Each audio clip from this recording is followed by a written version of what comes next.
Memory transcription subject, Slanik, then Lil Civilian. Date, standardized human time, February 20th, 2137. The lack of ventilation inside the statue rendered it quite stuffy, which led to me donning an environmental suit with internal cooling. It wouldn't be ideal if my panting gave away that there was someone inside the statue. The icon of Nikonus was nearly double his actual height, and even had him holding a flamethrower. The Dwerten had a sense of humor, I'd give them that. Whatever Koji passed along to her people, the statue had been constructed hastily and my plan was green-lit. The workmanship looked decent in spite of the condensed time frame. The Kultians were receptive to the homogeneity's offer to return to the fold, not knowing hidden venom was behind the talks. The Dwerten had a better idea than my motion sensor. They'd disguised a camera into the base, placing other knobs around it to conceal it. I tested the escape door before we departed. There was just enough room for me to kneel and spring out from a crouched position. I was also given a backup firearm to avoid any technical issues. The moment of truth came when Arthur's gunships greeted us above world, scanning us with sensors. The masking technology obfuscated my signature enough, since the hidden compartment was painted with special materials that prevented light from passing through. I had peeked at my camera screen when the ship's crew disembarked, and the Dwerten was shown inside the Federation hold under careful watch. The Kultians had quadrupled the amount of guards on site, with several looking down from newly built watchtowers. "What is this?" A Kultian soldier demanded as Ambassador Koji pushed the statue down a cargo ramp. I had needed to wedge myself between the walls to keep from sliding. "Shit! Is that Nikonus? It's a striking likeness." Koji flapped her wings in agreement.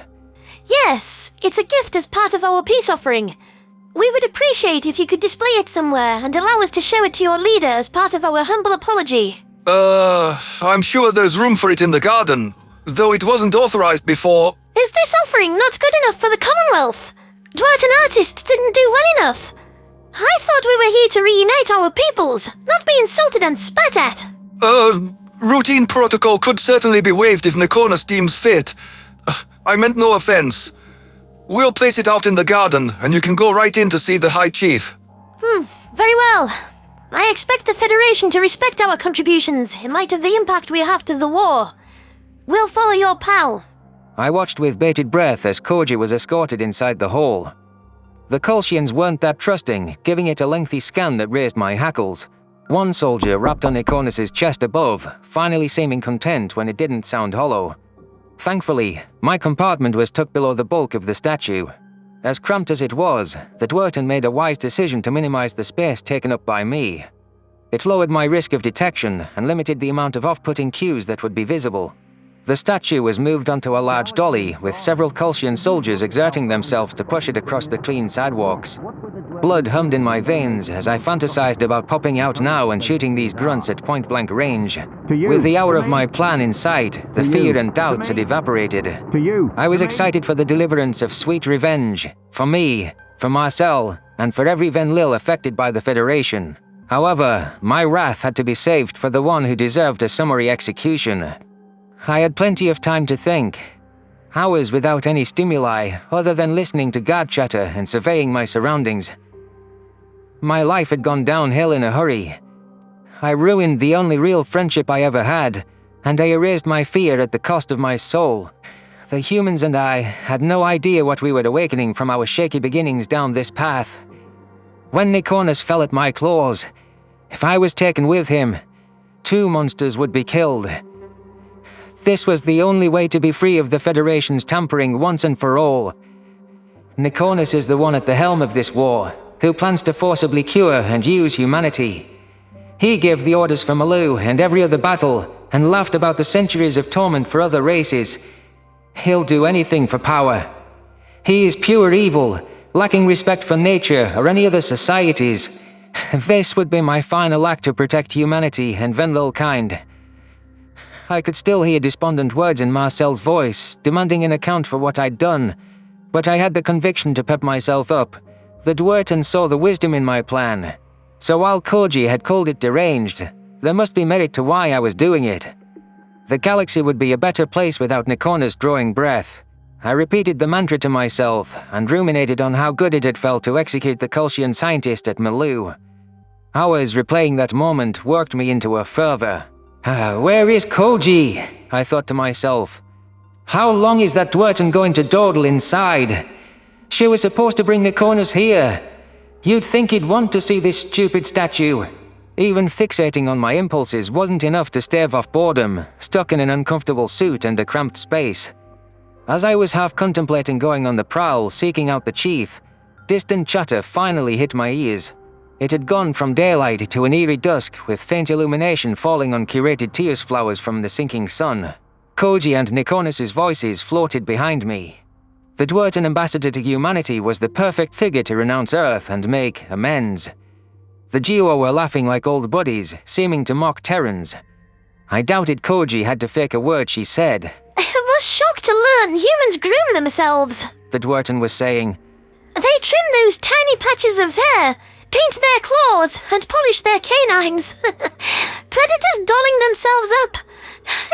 It's hilarious. Nikonus clasped his tentacles behind his back. In a predator's mind, they truly think they're sapient. We know better, of course. There might be a tiny bit of credence to higher cognition in humans, but it's minimal. Flesh-eating beasts figured out germ theory, unlike the Yoto. Well, it's fortunate those human monstrosities bathe, or they'd smell of blood and carcasses. Just to not smell more rancorous than they already do with that sweat. Ugh, they're dripping in it. I've seen it pool under their armpits, and it's fucking gross. We never wanted to be friends with them. Remind me why I shouldn't aim for Koji after Nikonus. The way she talks about Terrans is disgusting. She's lucky we have the same enemy. The Dwerton was positioned out of reach of Nikonus, with guards keeping the duo apart. I grimaced when the Kolshian leader stopped a hearty distance from the statue, admiring it from afar. He inspected it for several seconds before returning his focus to the avian. Curses flitted through my mind. I had thought that he'd view it from every angle and be drawn in by his own towering image. It represented the power he wished to lord over others, as well as the fawning attention he craved. What do you think? Koji prodded. Nikonus started to turn away from it.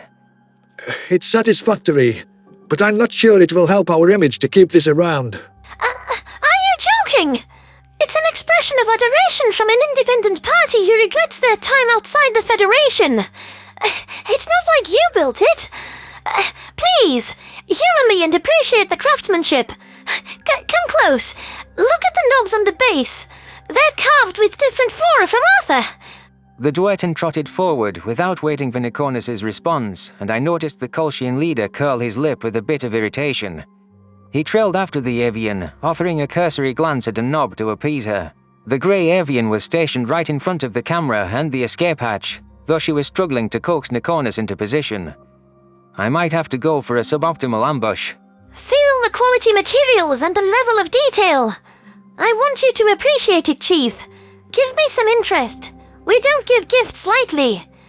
Worried the press are going to catch you? Koji squawked. Nikonus trudged up with reluctance, and the Dwerton moved out of the way so he could take her place.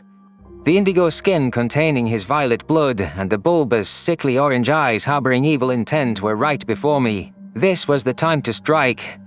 Given that Koji had been instrumental in luring the Kolshian to this spot, my anger toward her eased a bit.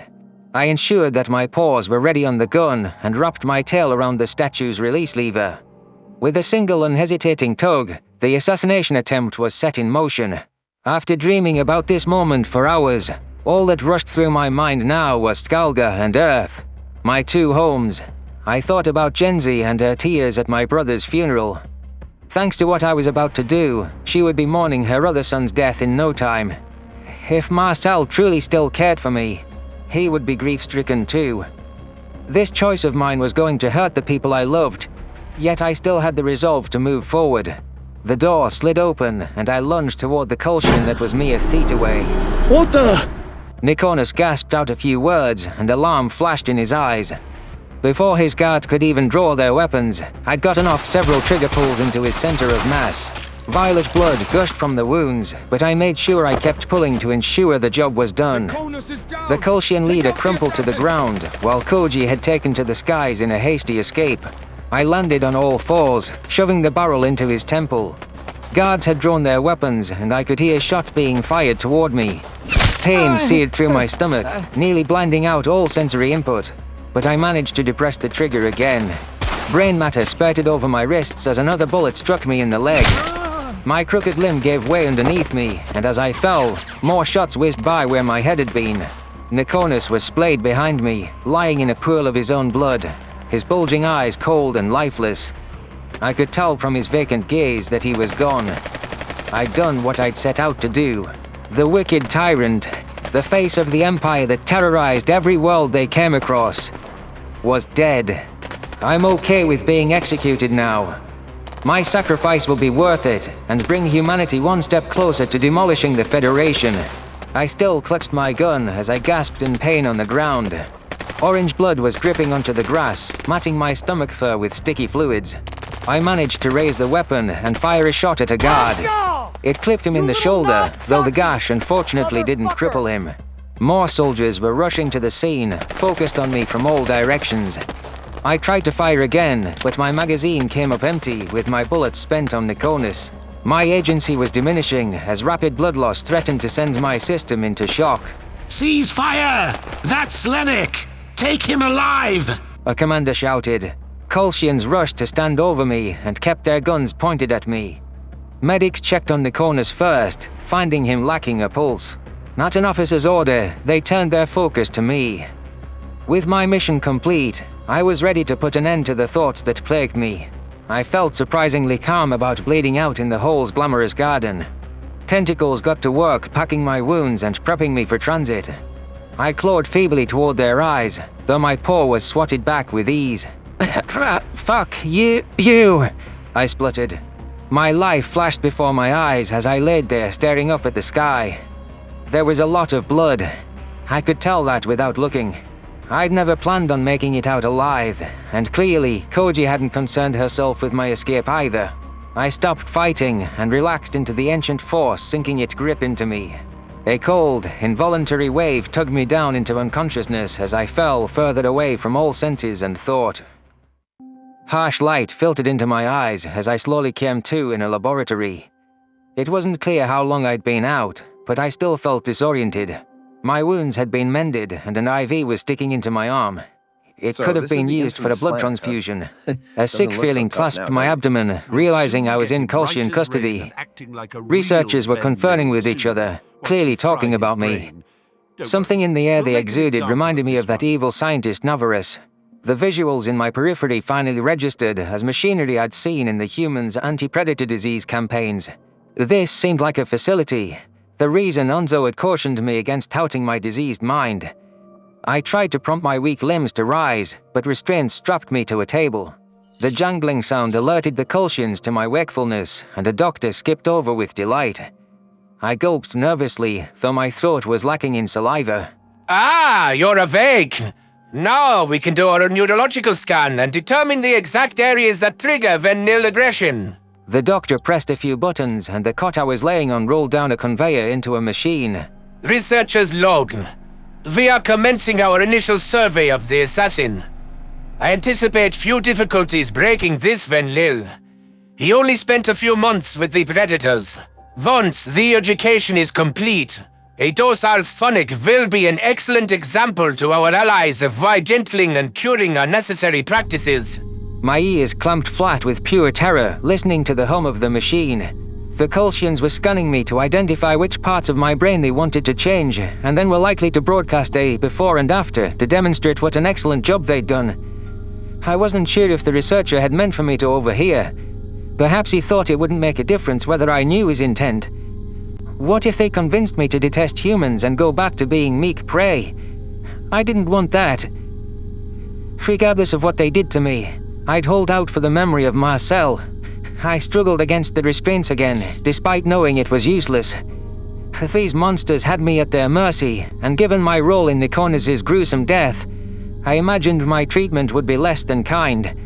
Every ounce of my brain wished I had bled out in that garden, and that the tale ended just as Frankenstein's monster had perished. There wasn't supposed to be anything after the assassination was complete. I had to find some way to get out of here. The rest of my life suddenly seemed like an endless stretch of torment. I fell into a numb state of horror, realizing the unavoidable future in store for me. The personal sacrifices necessary to bring about Nikonus' demise were higher than I had ever expected. The Colchians chuckled among themselves as they scanned the terrorized Venlil's brain for places to poke and prod. Hatred simmered in my veins, and I yearned to kill every last one of them. Yet all the same, despite the burning rage that festered inside me, my deepest, all-consuming thought was that I missed my human.